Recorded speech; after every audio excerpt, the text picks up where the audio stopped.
በጥናት ሰዓት መድከምና መሰላቸት ሲያጋጥመን እንዴት ሪከቨር እናድርግ? በባለፈው ሳምንት የተለያያችሁ እህት ወንድሞቼ ደጋግማችሁ ከጠየቃችሁኝ ጥያቄ ውስጥ የመጀመሪያውን ደረጃ የሚወስደው ጥያቄ ነውና በዚህ ቪዲዮ ቆይታችን ይህንን የምንዳስስና የተወሰኑ ነጥቦችን የማነሳላችሁ ይሆናል። ይህንን ቪዲዮ እስከመጨረሻው ተከታትላችሁ ለእናንተ የሚጠቅም ነገር ካገኛችሁበት ለሌሎቹ ሼር ማድረጋችሁን አትርሱ። እንግዲህ ይሄ ጥያቄ በትምህርት ዓለም ውስጥ ህይወታቸውን ያሳለፉ ሰዎች ሁሉም ኤክስፒሪየንስ ያደርጉት ስንሰራ እንደክማለን። ይሄ ተፈጥሯዊ ነው። እንኳን እኛ ይቅርና ጌታችን መድኃኒታችን ኢየሱስ ክርስቶስ በቀራንዮ መከራ ሲያሳዩት የኔንና የናንተን ስጋ ስለለበሰ ደክሞታል። ስለዚህ ስትሰሩ መድከም የናንተ ድክመት አይደለም፣ ይሄ ተፈጥሯዊ ነው። ግን ከዛ ድካም እንዴት እናገግም? በጣም የሚገርም ጥያቄ ነውና እንዴት ሰልፍ ኢነርጃይዝድ ነው? ባትሪ የሞባይል ባትሪ ለምሳሌ ባትሪ ሎው ቢል ምን እናደርገዋለን? ቻርጅ እናደርገዋለን ወደ ነበረበት ለማምጣት። የኛን አቅም እንዴት ነው ሪቻርጅ የምናደርገው? ቬሪ ኤክሰለንት ኩዌስችን ባይ ዘ ወይ፣ በጣም መሰረታዊ ጥያቄ ነው። ምክንያቱም እርግጠኛ ነኝ ይሄ ትምህርት ላይ ላሉ ሰዎች ብቻ አይደለም፣ በምንባብ ዓለም ውስጥ እየደከሙ ያሉ ሰዎችን አክቲቬት ያደርጋል ብዬ አስባለሁና እንያቸው እስኪ። የመጀመሪያው እንግዲህ ለምንድነው የምናነበው የሚለውን ጥያቄ መመለስ አለብን። በቃ what's your purpose ማለት ትምህርት ቤት ሂዱ ስለተባልን ሄደን በቃ እንደዛ አይነት ነው ጉዟችን ወይስ የራሳችሁ የሆነ አላማ አላችሁ? እያነበባችሁ ያላችሁት ለምንድን ነው? ህልማችሁን እዩት፣ ልትሆኑት የምትፈልጉትን እዩት በመጀመሪያ ደረጃ ማለት ነው። እርግጠኛ ነኝ ላይብረሪ የገባችሁበት ፐርፐዝ እሱ ነው የሚሆነው። ዶርም ውስጥ አንገታችሁን ደፍታችሁ ሌሎች ጓደኞቻችሁ እየተጫወቱ እናንተ የምታነቡበት የራሱ የሆነ ምክንያት አለ። ሌሎቹ እግር ኳስ ሜዳ ላይ እየተጫወቱ እናንተ ግን ከነሱ ተነጥላችሁ ዛፍ ስር ላይ ጥላ ስር ላይ ቁጭ ብላችሁ የምታነቡበት የራሱ የሆነ ምክንያት አለ። በመጀመሪያ ፋይንድ ዛት ፐርፐዝ ሪል፣ ያንን ምክንያት እወቁት። በቤተሰብ ውስጥ ልትሞሉት የምትፈልጉት ቀዳዳ አለ። የቤተሰቦቻችሁን ችግር ንቅልቅል ማድረግ ትፈልጋላችሁ። ለሀገር የምታበረክቱት አበርክቶ አለ፣ ትመኙታላችሁ። ያንን ልትሞሉት የምትችሉት ቀዳዳ እንዳለ ፍላጎቱ አላችሁ። ዛጋ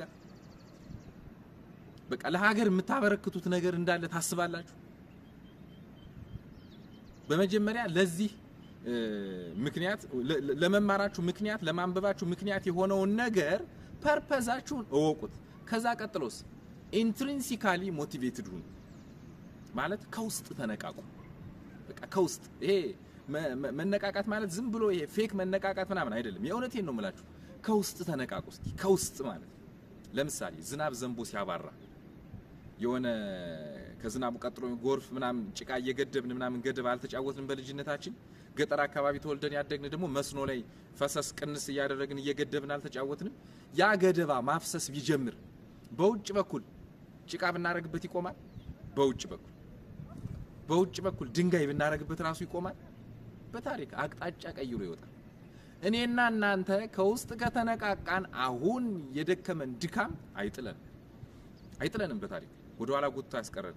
አሁን የከበቡን ችግሮች አጠቃላይ አይጥሉን ከውስጥ ከተነቃቃን ማለት ነው። ስለዚህ ከውስጥ ተነቃቁ።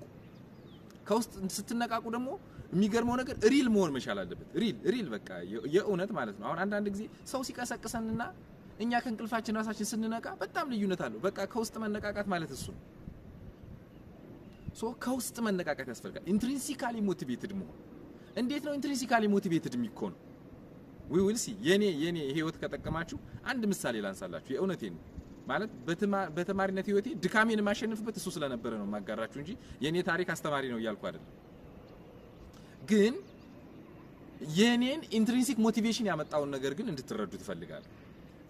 7ኛ 8ኛ 9ኛ 10ኛ 11ኛ 12ኛ ክፍል በስንቅ ነው የተማርኩት ከገጠር ማለት ነው። እና በስንቅ ስማር በተለይ ሰኞ ከሰዓት ከሆንኩ ሰኞ ጠዋት ነው ወደ ከተማ የምመጣው። ሰኞ ጠዋት የምመጣ ከሆነ ደግሞ እናቴ ስንቄን እሁድ አትጋግረው።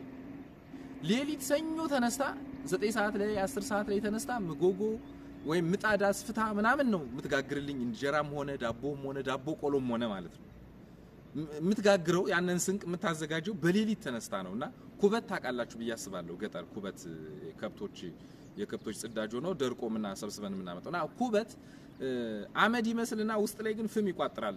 በሌሊት አመድ እየመሰላት ብዙ ጊዜ ፍሙን ትጨብጠው ነበር እናቴ። በአይኔ በብረቱ አይቻት አውቃለሁ። ልጇ ፍሬሽ ስንቅ እንዲወስድ ትኩስ ስንቅ እንዲወስድ እሁድ መጋገር እየቻለች ግን ለኔ አስባ ለኔ ብላ እኔ ነገ የተሻለ ህይወት እንዲኖረኝ ለሰው መትረፍ እንድችል አስባ ስንቄን በሌሊት ተነስታ ትጋግር ነበር። በሌሊት ተነስታ ስትጋግር ግን እጆቿ በሳት ይጠበሱ ነበር። ፍም ትጨብጥ ነበር ጨለማ ከመሆኑ የተነሳ ማለት ነው። እና የናቴ እጆች ጎርበው ብዙ ቀን አይቻቸው አውቃለሁ ሳት በልቷት ማለት ውሃ ቋጥሮ ምናምን ውሃ ቋጥሮ ማለት የሚገርማችሁ ዩኒቨርሲቲ ላይ ያለው ሃይስኩል ላይ ያለው ፕሪፓራቶሪ ላይ ያለው አንብቤ ሲሰለቸኝ ልተወውልና ልጫወት መርጥና ምናምን እንደገና ግን በአይነ ህሊናዬ በእሳት የተጠበሰው የናቴ እጅ ትዝ ሲለኝ እግዚአብሔር ምስክሬ ነው በልቼ ጠጥቼ ከምነቃቀው በላይ ተነቃቅቼ በብስጭት እንደውም መጀመሪያ ይዤው የነበረውን ሳይሆን እንደገና ሌላ ኮርስ አንስቼ በተለይ ዩኒቨርሲቲ ውስጥ አስታውሳለሁ። የምሬን ነው መጀመሪያ ደክሞኝ ዝዬ የነበረው ያንን በአይነ ህሊናዬ ግን እንደገና አስቤው ስመለስ ያንን አንዳው ተጨርሼ ሌላ አንዳው በቃ ቦርድ ላይ ቆሜ ጽፌ እንደ አዲስ ሰው ሆናለሁ። ለኔ ከውስጥ ለመነቃቃቴ ትልቁ አቅሜና ኤነርጂ የናቴ እጅ ነበር። አሁንም አየዋለሁ የተጠበሰውን የናቴን እጅ አሁንም አየዋለሁ። የእውነቴን ነው የምላችሁ። እናንተ ውስጥ ደግሞ ተመሳሳይ አይነት ህይወት ሊኖራችሁ እንደሚችል አስባለሁ። ማለት አንደኛ ለቤተሰብ ልትሞሉት የምትፈልጉት ቀዳዳ እንዳለ ይሰማኛል። ሳይኖራቸው በባዶ እግራቸው እየሄዱ ለኔና ለናንተ ጫማ የገዙ እናት አባቶች አሉ። ሳይኖራቸው ሳይደላቸው እኔና እናንተ የተሻለ ትምህርት ቤት እንድንማር ፈልገው ዋጋ እየከፈሉ የሰርቪስ እየከፈሉ የትምህርት ቤት እየከፈሉ የሚያስተምሩን እናት አባቶች አሉ። ምናልባት እነሱ ሆዳቸው ሳይሞላ የኛን ሆድ አሙልተው የሚያሳድሩ እናት አባቶች አሉ። ሲደክማችሁ እነሱን አስቡ። እንደገና ነው የምትነሱት። እንደገና አዲስ ሰው ነው የምትሆኑት። ከውስጥ ትነቃቃላችሁ። በቃ ያ የእውነቴን ነው የምላችሁ የማይለዝ ኢነርጂ ነው። በቃ የማይደበዝዝ ኢነርጂ ነው። በቃ ራሳችሁን ሪቻርጅ ማድረግ ካለባችሁ በቃ የምትወዱትን ሰው ህይወት አስቡ። በቃ በውስጣችሁ ማለት ነው። በጣም የሚቀርባችሁን ሰው በእናንተ ውጤት ሲደሰት አስቡ። ከተዋችሁት ደግሞ ሲከፋ አስቡ። ይሄ በጣም እንድትነሳሱ ያደርጋችኋል። ሁለተኛ በጣም መሰረታዊ ነገር ፌዝ ቼንጅ ማድረግ። ለምሳሌ እያነበብኩ እያለ አሁን ላይብረሪ ገብቼ ሐሳቤን ሰብሰብ አድርጌ ፎከስ ቦክስ ውስጥ ገብቼ እያነበብኩ ሊሆን ይችላል። ይሄ ስፒድ ግን ዲክላይን እያደረገ ይመጣል። ቢኮዝ አም ሂውማን ቢንግ እናንተም እንደዛ ናችሁ። እያነበባችሁ እየደከማችሁ ምናምን ይመጣል። ስጋዊ ስሜት ስላለ ነው የሚደክመን። ኢነርጂ ስለሚፈልግ ነው። ማንበብ ከቁፋሮ በላይ ኢነርጂ ይፈልጋል በነገራችን። ምክንያቱም አእምሮ ውስጥ የሚከወን በጣም ረቂቅ የሆነ ተግባር ስለሆነ ማለት ነው።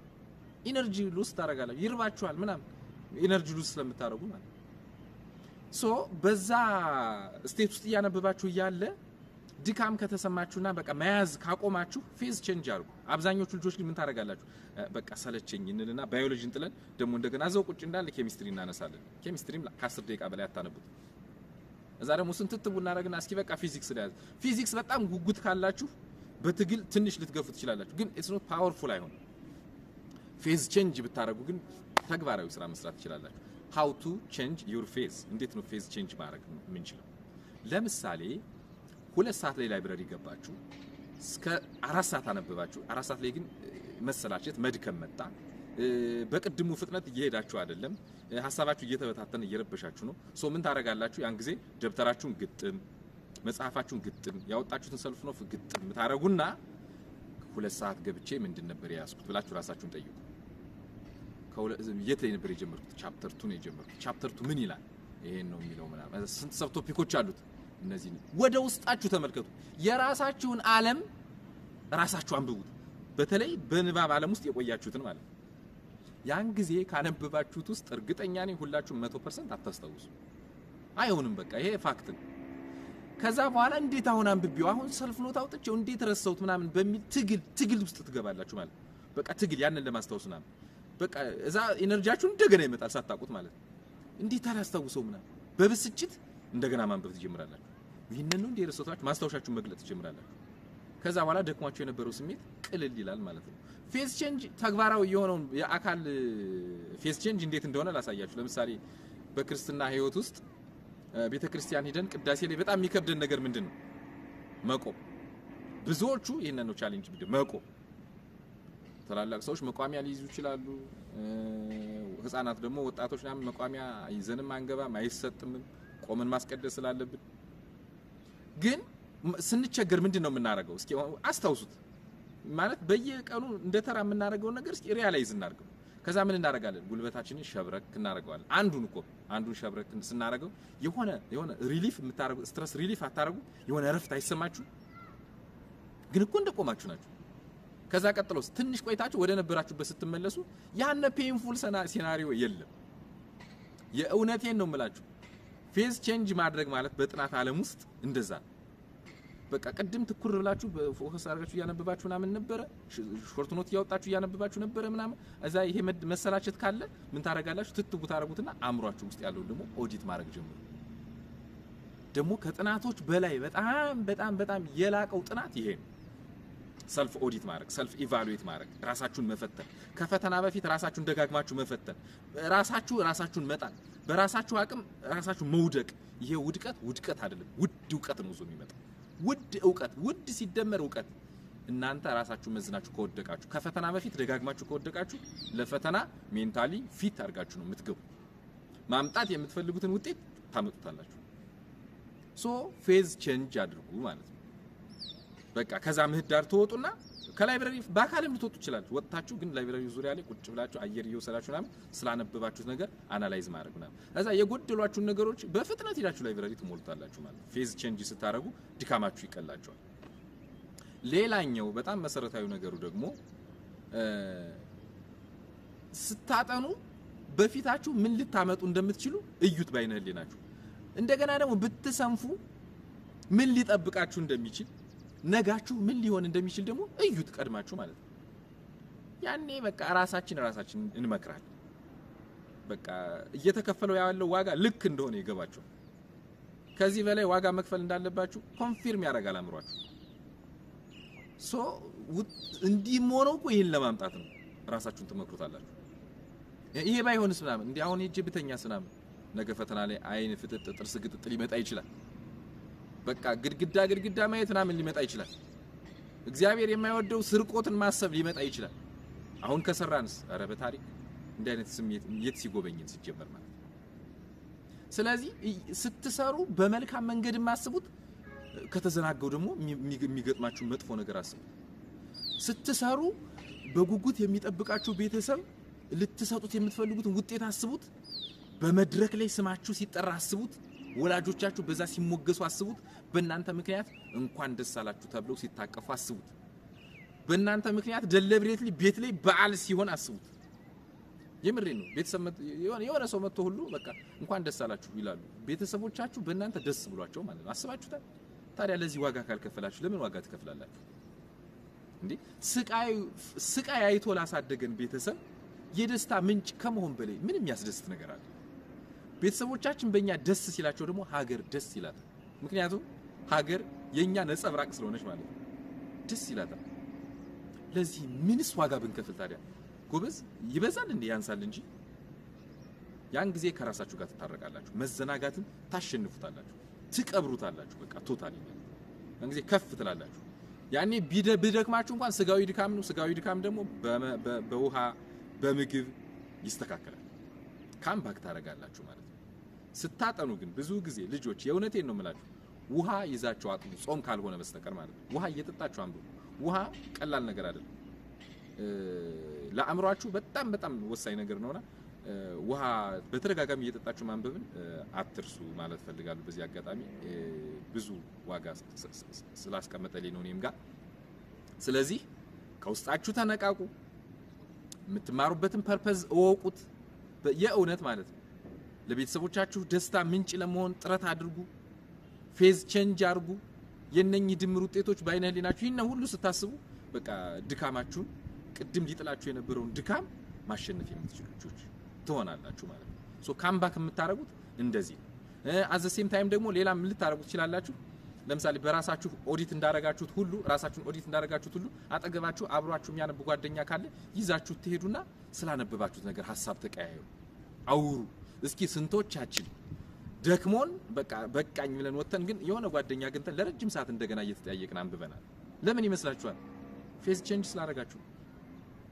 ከዛ ያነበባችሁትን ሐሳብ ለሱ ስትሰጡት እሱ ደግሞ ከሱ ያለውን ሲሰጣችሁ ስትጠያየቁ ላለመቅረት ጥረት ስታረጉ ምናምን ሳታቁት ለረጅም ሰዓት ታነባላችሁ። ስለዚህ ከጓደኞቻችሁ ጋር ሆናችሁ ደግሞ መጠያየቅ መጀመር፣ ማውራት መጀመር፣ ስላነበባችሁት ሐሳብ ሼር ማድረግ ያ ፌዝ ቼንጅ እንድታረጉ ያደርጋችኋል። እንቅልፍ ይጠፋል፣ ድካም ይጠፋል፣ እንደ አዲስ ሰው ትሆናላችሁ። ዩኒቨርሲቲ ውስጥ ይሄ በቃ ከኔ አጠገብ የነበራችሁ ሰዎች ምን ያህል እንደተጠቀምንበት ታውቁታላችሁ። በደንብ ነበር የጠቀመን ማለት ነው። በደንብ ከምነግራችሁ በደንብ ያን ማድረግ አለባችሁ። ሌላ የሆነ ወረቀት አንሱና ጻፉት እስኪ አእምሯችሁ ውስጥ ያለው የተጻፈበት ወረቀት እንኳን ቢሆን ችግር የለም፣ ደርባችሁ ጻፉበት። ደግማችሁ እንድታነቡት አይደለም፣ ውስጥ ያለውን ኦዲት ለማድረግ ማለት ነው። መጻፍ።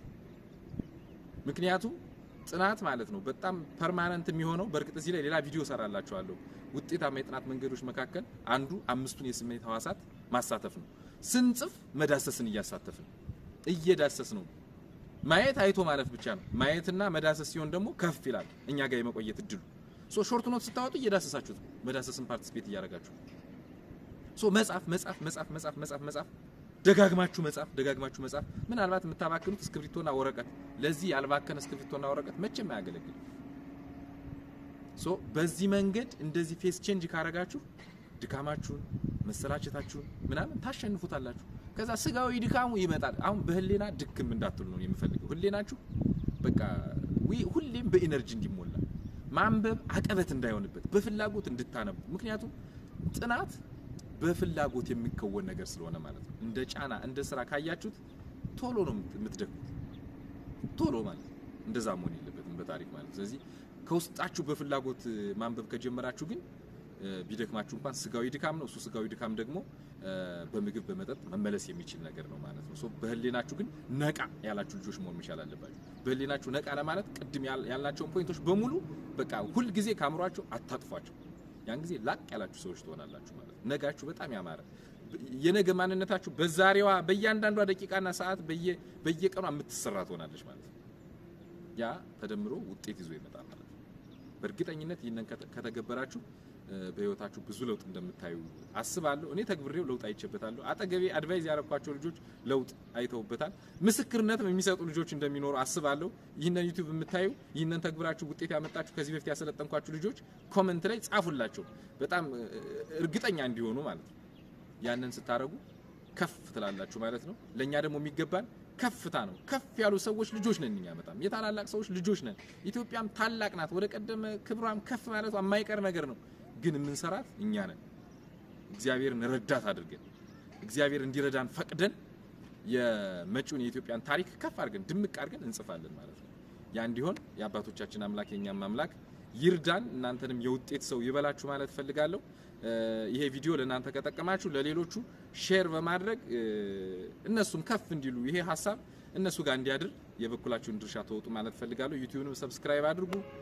በቀጣይ ቪዲዮ እስከምንገናኝ ለነበረን ቆይታ በእግዚአብሔር ስም በጣም አመሰግናለሁ። መልካም ጊዜ ይሁንላችሁ።